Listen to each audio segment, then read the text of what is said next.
వికారాబాద్ జిల్లా collector IAS అధికారి ప్రతీక్ జైన్పై దాడి సంఘటనను రాష్ట్ర రోడ్లు భవనాలు సినిమాటోగ్రఫీ శాఖల మంత్రి కోమటిరెడ్డి వెంకటరెడ్డి తీవ్రంగా ఖండించారు. ఒక ఐఏఎస్ అధికారిపై దాడి చేయడం సిగ్గుచేటన్నారు. బుధవారం నల్గొండలోని తన క్యాంపు కార్యాలయంలో నిర్వహించిన మీడియా సమావేశంలో రాష్ట్ర రోడ్లు భవనాలు సినిమాటోగ్రఫీ శాఖల మంత్రి కోమటిరెడ్డి వెంకటరెడ్డి మాట్లాడుతూ కొడంగల్ నియోజకవర్గంలో ప్రజాభిప్రాయ సేకరణకు వెళ్లిన కలెక్టర్పై దాడి చేయడం అమానుషమని అన్నారు. దాడి చేసిన వారు ఎంతటి వారినైనా వదిలిపెట్టమని, దాడికి ప్రోత్సహించిన బీఆర్ఎస్ పార్టీ నాయకులను, పాల్గొన్న వారిని వదిలిపెట్టే ప్రసక్తే లేదని స్పష్టం చేశారు. ఒక ఐఏఎస్ అధికారిపై దాడి చేయడం సిగ్గుచేటు అని అన్నారు. ఒక ప్రణాళిక ప్రకారం కలెక్టర్ని పిలిపించి దాడికి పాల్పడ్డారని, ఇది దేశంలోనే ఘోరమైన సంఘటన అని అన్నారు.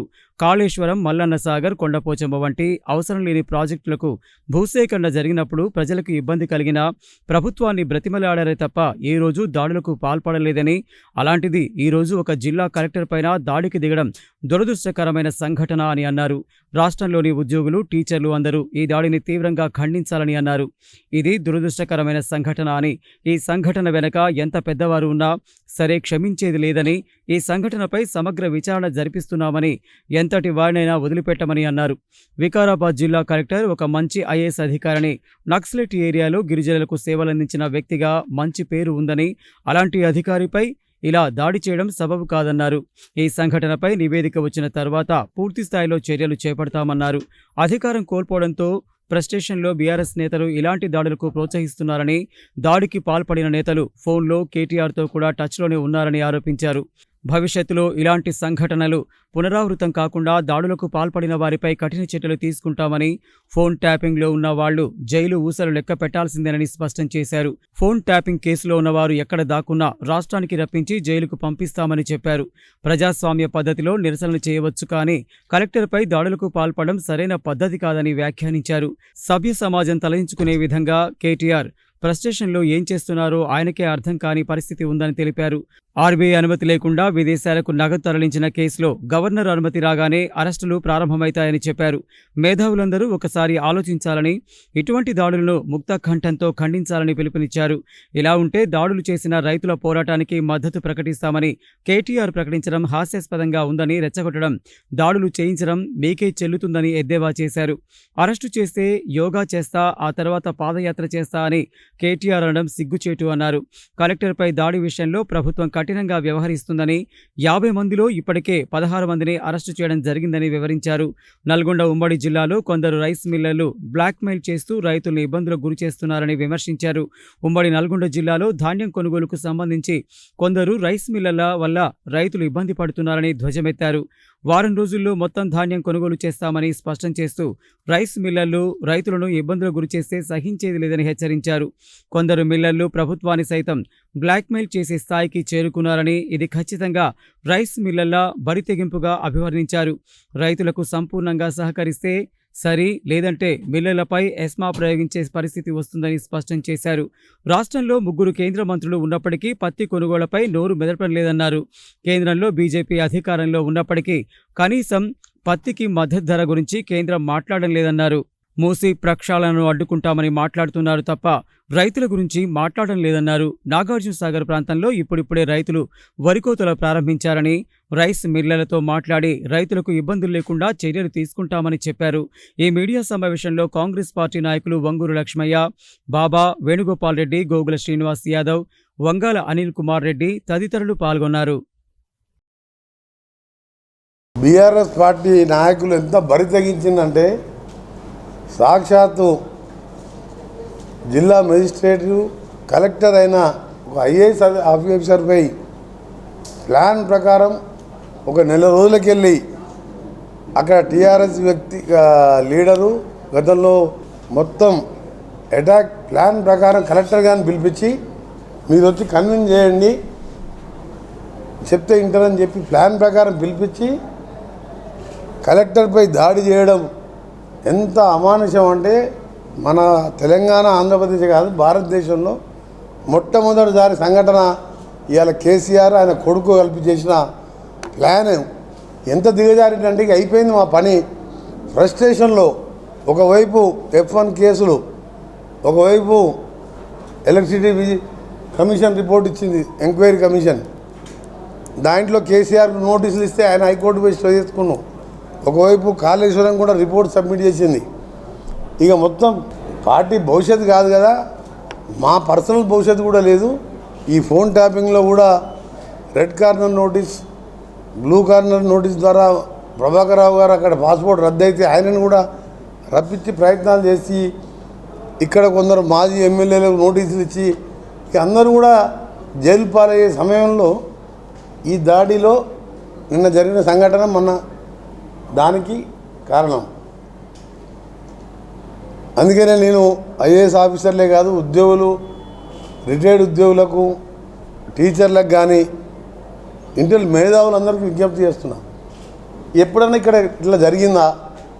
ముఖ్యంగా 10 సంవత్సరాల తెలంగాణ రాష్ట్రంలో అవసరం లేని మల్లన్న సాగర్కు 50,000 ఎకరాల భూమి సేకరణ చేసి పోలీసులను పెట్టి అక్కడ కలెక్టరు, కమిషనరు, అక్కడే పక్కకే కొండపోచమ్మ, రంగనాయక 3 పెద్ద రిజర్వాయర్లను పెట్టి బడుగు బలహీన వర్గాల దళితుల రైలు భూములు గుంజుకొని కేసులు పెట్టి పోలీసులతో రౌడీ అని బెదిరిస్తే మేమందరం కూడా పోయినాం అక్కడికి. కానీ ఎప్పుడు కూడా మేము రైతులని ఆఫీసుల మీద అటాక్ చేయమని రెచ్చగొట్టలే, బదిలాడినాం. అలాగే నా పార్లమెంట్లో ఇబ్రాహీంపట్నం దగ్గర ఫార్మాసిటీ మీద 14,000 ఎకరాలు దళితులు అసైన్ ల్యాండ్ గుంజుకుంటే కూడా నేను 100 సార్లు ధర్నా చేసిన, రిక్వెస్ట్ చేసినాం. ప్రధానమంత్రి నుంచి ముఖ్యమంత్రికి వెళ్ళి కేటీఆర్ దాకా బదిలాడుకున్నాం తప్ప ఎప్పుడు కూడా ఇట్లా దాడులు చేపించలేదు. దాడి జరిగిన తర్వాత ఢిల్లీకి వెళ్ళి మాట్లాడతారు ఆయన, మీ పోరాటానికి మా మద్దతు ఉంటుందని. ఇంకా మీరు ఆలోచించండి తెలంగాణ ప్రజలారా, ఈయన అమెరికాలో చదువుకొని వచ్చిన వ్యక్తి సాక్షాత్ ఒక ఐఏఎస్ ఆఫీసర్ జిల్లా మేజిస్ట్రేట్ మీదనే ఈ విధంగా చేస్తే మీరు కొండపోచమ్మ ఈ అన్ని పల్లన్న సాగరు కమిషన్ల కోసం పోలీసులను పెట్టి దౌర్జన్యంగా 79,000 ఎకరాలు గుంజుకొని ఆ రోజు మీరు రెచ్చగొడితే మీరు అక్కడ ప్రాజెక్టు కట్టేవాళ్ళ? మీ దోపిడీ కొనసాగుతుండేనా? ఇది చాలా దురదృష్టకరమైన సంఘటన. అలాంటి ఆఫీసర్ మీద ప్రజల కోసం ఇలా రైతులు రమ్మన్నారని చెప్పి పోలీస్ బందోబస్తు లేకుండా పోతుండే ఇట్లా దాడి చేపించడం మంచిదే నా కేటీఆర్? నువ్వు ఒకసారి ఆలోచించుకో, నువ్వు ఏం చేస్తున్నావు?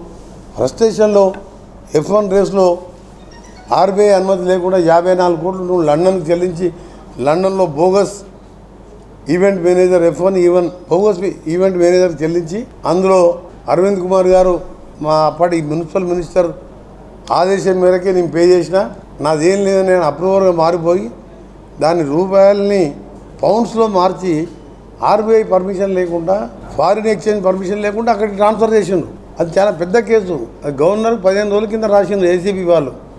రేపు మాపో గవర్నర్ పర్మిషన్ ఇస్తే ఎవరైతే రైతులకు సహకరించి ఒడ్లు కొంటున్నారో వాళ్ళకు ప్రోత్సాహం ఇస్తాం. నల్గొండ కానీ మిర్యాలగూడ కానీ ఎవరైతే సతాయించే రైతు మిస్లర్స్ మీద వాళ్ళందరూ కూడా డేటా తీసుకున్నాం. ముఖ్యమంత్రి గారు కూడా చెప్పారు, మిల్లర్స్ ఎవరైనా రైతులను సతాయిస్తే ఎస్మా కూడా పెట్టి మొత్తం కూడా కఠినమైన చర్యలు తీసుకుంటామని దాని మీద రివ్యూ చేస్తున్నాం. దాంతోపాటు జిల్లాలో మిగిలిన పెండింగ్ ఇష్యూస్ కానీ, డబుల్ బెడ్రూమ్స్ కానీ, మున్సిపాలిటీలో జరిగే వర్క్స్ అన్నీ కూడా స్పీడప్ అవుతున్నది. ఈ ఐకేపీ ధాన్యం చేయబట్టి నేను వస్తే ఎక్కువ ఏంటంటే మనం వేరే కార్యక్రమాలు చేస్తే దీని మీద డైవర్ట్ అవుతుంది.